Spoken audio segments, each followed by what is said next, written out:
Bismillahirrahmanirrahim. Alhamdulillah wa masih diberi nikmat, mugi-mugi saged ngaji istiqomah manfaat barokah fid dini wad dunya wal akhirah. Bismillahirrahmanirrahim. Qauluhu wala yajma'u bainal mar'ah wa ammatiha. Ini masih pembahasan dalam bab menikah. Bab nikah itu nantinya ada larangan-larangan perempuan yang tidak boleh dinikahi. Qauluhu wala yajma'u, lan ora ngumpulake sapa rajul. Oleh orang ngumpulno mau bainal mar'ati ing dalem antarane wong wedok wa ammatiha lan bibik saking bapake mar'ah. Jadi ketika nantinya seseorang laki-laki menikahi seorang perempuan, jadi misalkan Zaid menikahi Zainab, iku juga ketika nantinya Zaid menikahi Zainab tidak boleh juga menikahi bibik dari jalur perempuan iku mau. Jadi misalkan Zainab punya bibik dari jalur bapak namanya Fatimah, maka Fatimah juga tidak boleh dinikahi oleh Zaid. Jadi Zaid menikahi dua perempuan, menikahi Zainab dan juga bibik dari jalur ayahnya Zainab namanya Fatimah, gak boleh. Nah iki permasalahan nih. Sing kedua juga wala bainal mar'ati lan ora ing dalem antarane wong wedok wa kholatiha lan bibik saking ibuke mar'ah. Permasalahan juga tidak boleh menikahi perempuan dan juga bibik dari jalur ibuke perempuan tersebut. Jadi Zaid menikahi Zainab. Lah, ketika sudah menikahi Zainab maka tidak boleh menikahi bibiknya Zainab dari jalur bapak atau dari jalur ibu, sama-sama tidak boleh. Nah, ini mengumpulkan dua perempuan ku nggak boleh. Jadi nek menikahi Zainab iku memang ada larangan perempuan yang tidak boleh dinikahi, yakui bibik dari jalur ayah atau bibik dari jalur ibunya Zainab. Wa yahrumulan haram oleh haram minar rodoi sangking tunggal suson apa mah perkara yahrumu engkang haram apa mah bayane minan nasabi sangking nasab. Jadi nantinya yang mahram sebab nasab itu juga berlaku pada rodok. Jadi misalkan Zaid pernah disusui oleh Zainab. Nah, Zainab ternyata punya anak.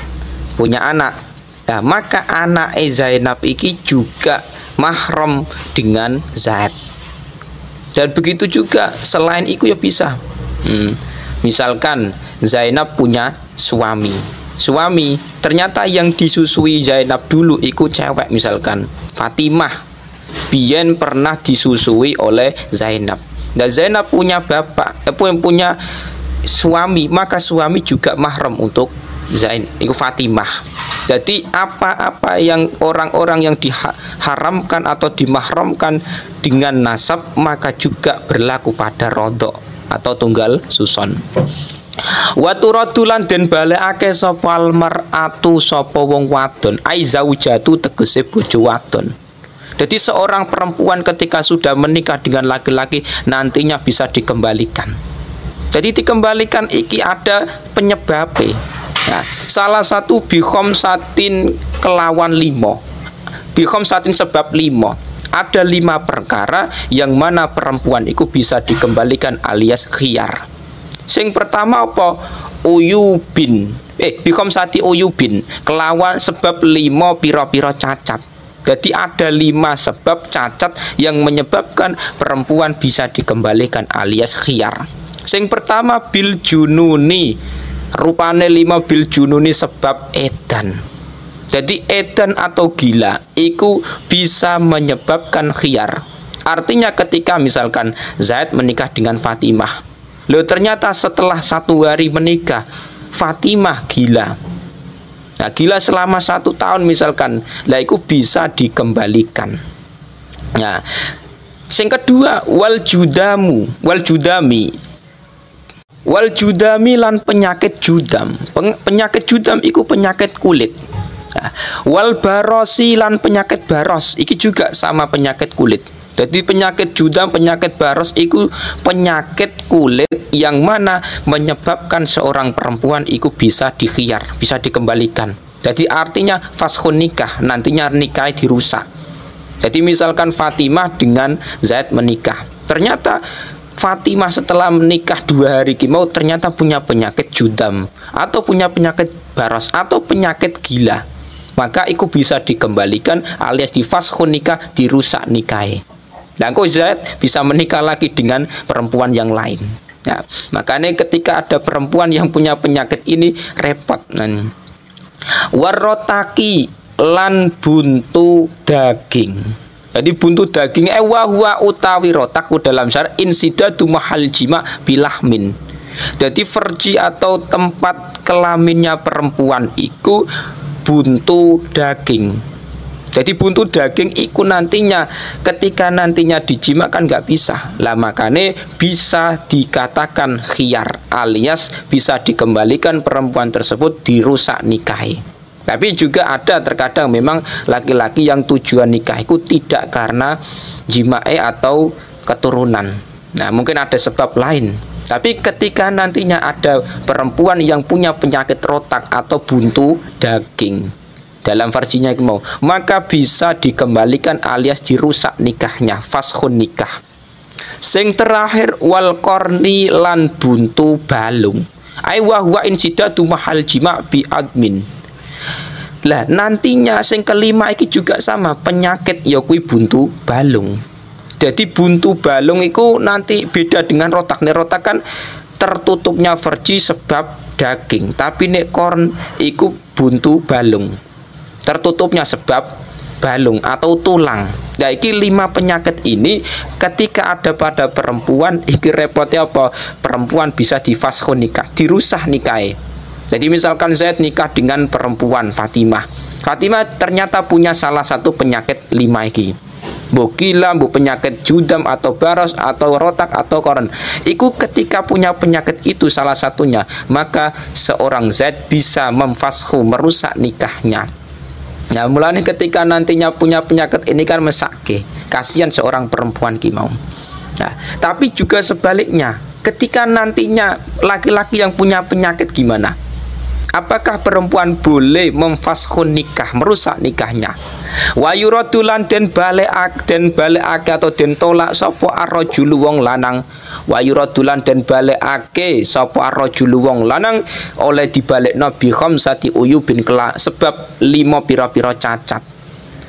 Sama halnya ketika nantinya ada laki-laki yang punya penyakit 5 ini, maka dia bisa difashun nikah oleh perempuan. Yang pertama bil jununi sebab edan. Sama ketika nantinya laki-laki kok ternyata setelah nikah, oh penyakit gila, punya penyakit gila, iki laki-laki bisa dirusak nikahnya, fashun nikah oleh seorang perempuan. Nanti perempuan bisa lapor ke hakim, ke pengadilan, nanti biar hakim yang memutuskan rusaknya nikah iki mau. Yang kedua wal judami lan judam, penyakit kulit. Jadi judam itu penyakit kulit. Wal barosilan penyakit baros. Ini juga sama. Penyakit judam ataupun baros itu sama-sama penyakit kulit yang mana di situ menyebabkan seseorang laki-laki bisa dirusak nikahnya oleh perempuan. Jadi laki-laki ataupun perempuan punya penyakit baros, punya penyakit judam, itu bisa dirusak nikahnya. Tapi bahasannya tidak wajib. Misalkan kok dilanjut nikah ya silakan, pengen dirusak ya silakan. Ini penyakit kulit. Nah, ini yang membedakan yang keempat dan kelima. Wal jabi lan pegod dakare. Jadi terputus dakare. Iku dalam syarah wa huwa qad uzzakar kulli au ba'dihi. Wal baqi min hudunal hasyafa fa in baqiya qadruha fa aksara fala khiyara. Jadi ketika nantinya ada seseorang laki-laki punya penyakit wal jabi, terputus dakare, mbuh iki mau terputus kulihi, seluruhnya hilang, jadi rata ngono ki modele, atau cuman sebagian, jadi setengah dari zakarnya iki mau misalkan terputus misalkan. Nah, iku bisa difashun nikah oleh seorang perempuan.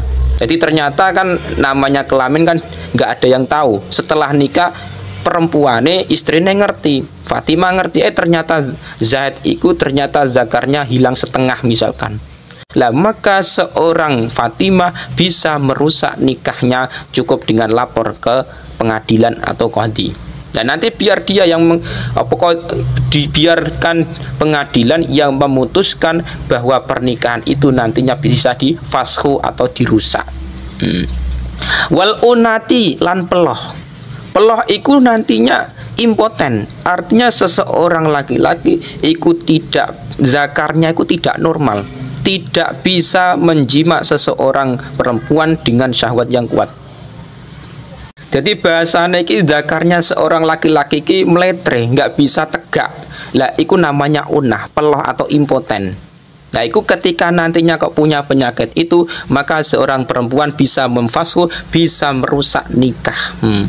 Jadi karena iki mau ada penyakit 5 yang ada pada laki-laki juga seorang perempuan bisa merusak nikahnya. Atau juga sebaliknya, perempuan juga bisa.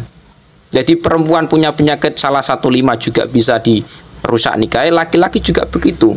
Tetapi ketika nantinya kok ada pernikahan yang punya penyakit salah satu ini, tetapi masih pengen melanjutkan, ya silakan.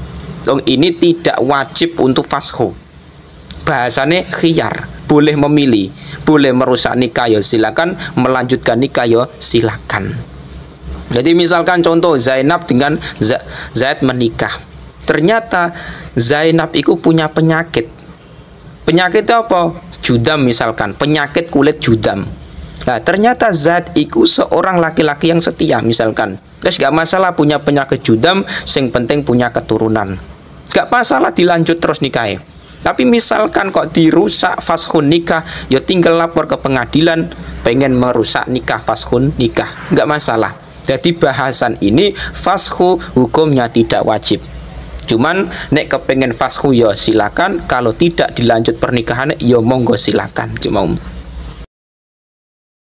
Bismillahirrahmanirrahim. Qauluhu faslun ay hada faslun utai kono fasal suci.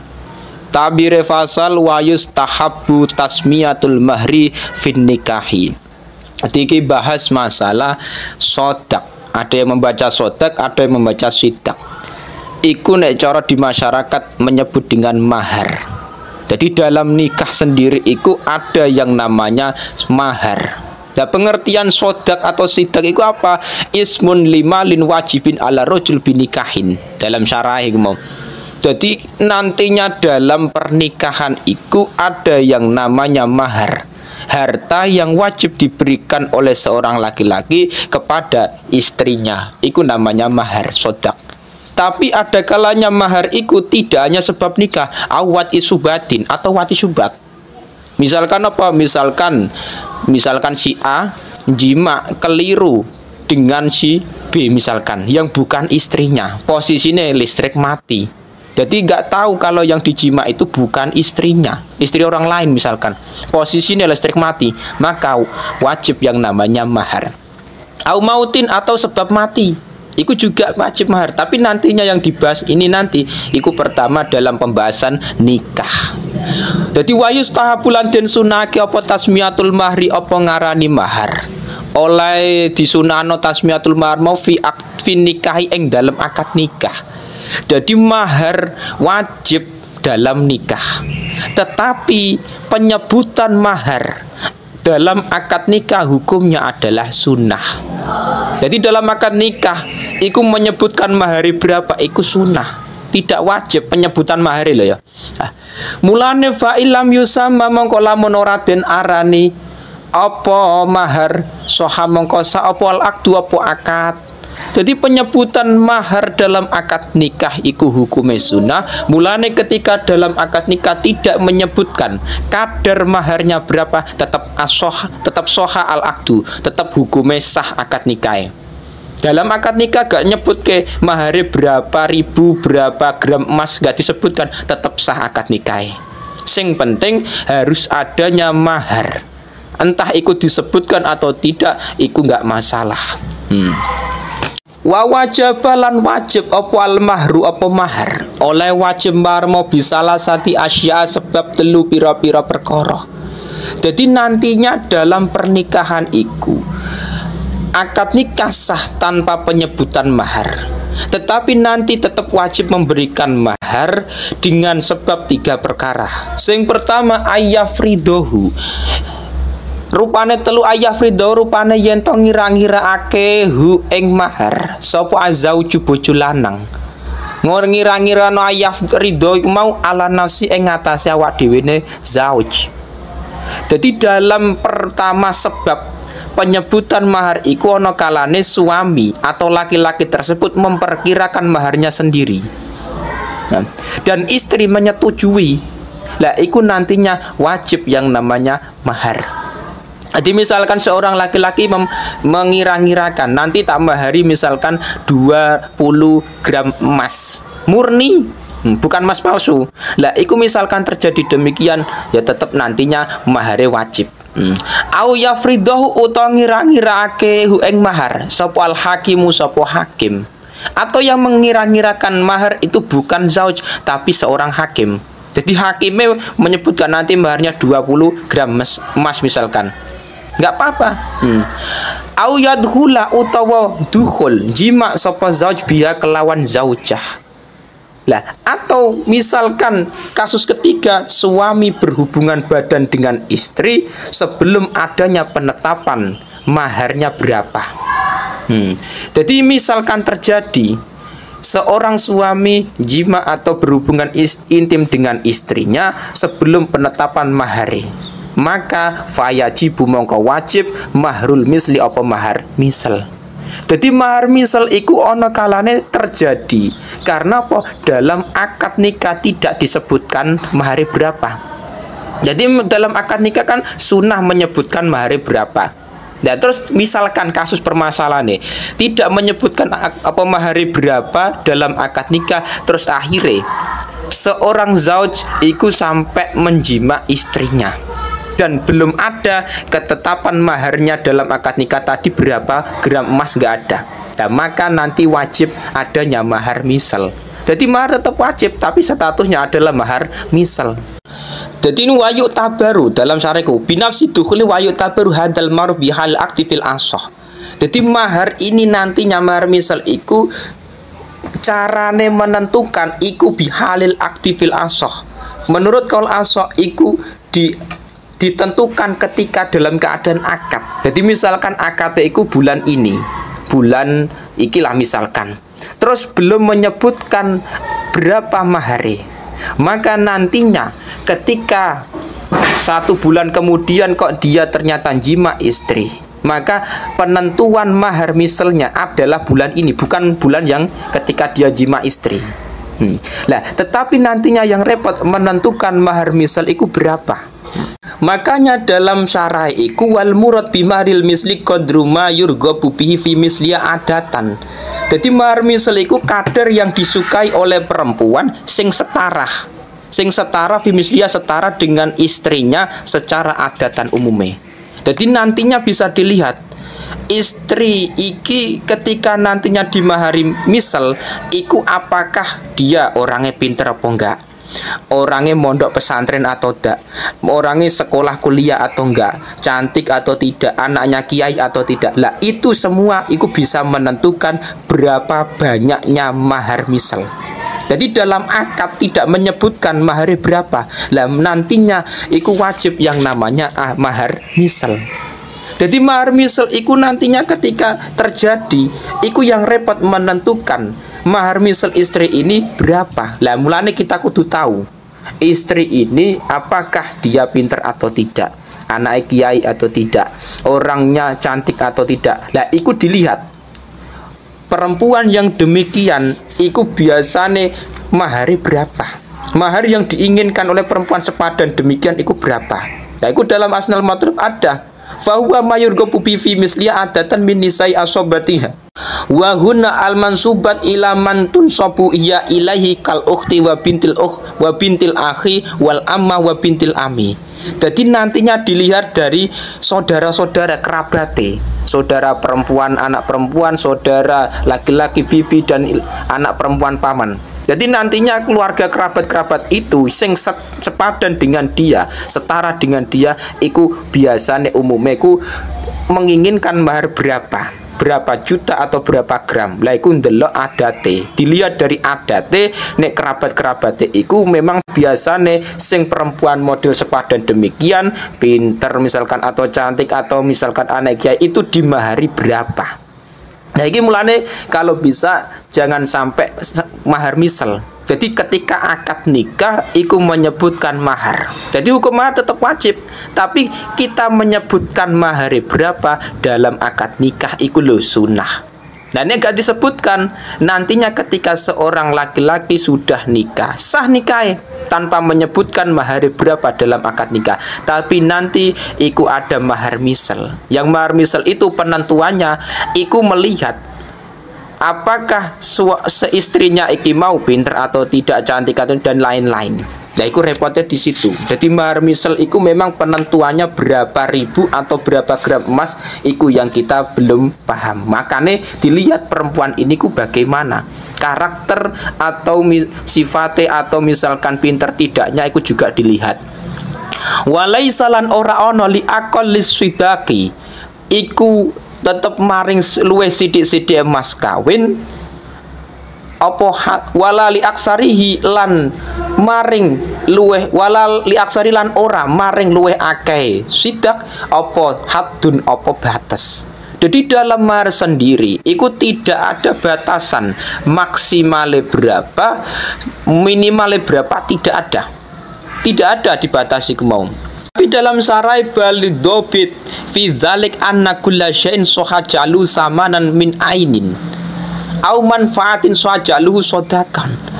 Tetapi dalam syarai Fathul Qorib itu ternyata dibatasi. Yang penting mahar itu apa? Setiap sesuatu yang bisa dijadikan sebagai saman, dijadikan sebagai misalkan sesuatu yang bisa digunakan untuk membeli barang. Misalkan nek dalam masyarakat ada yang mahar itu saman, itu bisa berupa uang. Misalkan mahar 1 juta atau 2 juta bisa. Atau misalkan mahar tidak uang tapi berupa emas. Emas misalkan 10 gram, emas misalkan 30 gram, nggak masalah. Au manfaatin atau berupa manfaat. Jadi mahar tidak berupa harta tapi sebuah manfaat. Jadi mahar nanti ngaji kitab Fathul Qorib sampai khatam misalkan. Keren itu mau. Nah, itu nantinya bisa dikatakan mahar. Nah, itu mungkin solusi buat santri-santri yang belum punya tabungan untuk memahari calon istrinya, makanya bisa menggunakan manfaat sebagai sodak iki mau. Jadi tidak ada batasan maksimal misalkan sampai mahari 50 gram yo silakan, 50 kilo yo terserah emas iki mau. Wayas kutulan gugur bitolaki sebab talak qobla dukhul yang dalam sedurunge mlebu utawa jima. Nisful mahari apa separone mahar. Jadi nantinya ketika sudah akad nikah tapi belum dimari. Jadi misalkan mahari belum dibayar total 100%. Tapi sudah sepakat nantinya. Misalkan seorang suami iki mau misalkan mahariku 100.000. Nah, tetapi belum dibayar, belum kontan. Terus ternyata belum dijima, iku dipegat, ditalak, dicerai, maka mahare separuh.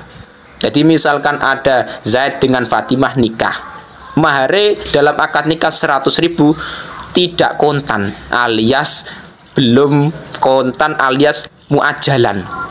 Lah itu nantinya ketika kok belum dijima, belum disetubui kok delalah misalkan tertalak atau dicerai, maka setengah dari maharnya gugur. Jadi cuman dia dikasih mahar 50.000, yang 50.000 gugur. Karena apa? Belum dijima tapi sudah ditalak, belum diicipi tapi sudah tertalak. Makanya ketika nantinya kita di masyarakat perlu yang namanya nabung, agar nantinya apa? Nantinya suatu saat ketika kita sudah nikah, iku punya tabungan bisa untuk modal mahar, bisa untuk sodak atau sidak yang digunakan untuk nantinya nikah. Tapi yang sudah orang tua ya nantinya nabung untuk anak-anaknya, sewaktu saat ketika anaknya sudah nikah bisa untuk membiayai mas kawin anaknya. Nah, ini penting nabung. Yang penting suatu saat akan digunakan dalam pernikahan, dalam biaya pernikahan, dalam membeli sodak, mas kawin atau lain-lain. Nah, itu mulanya pentingnya kita menabung.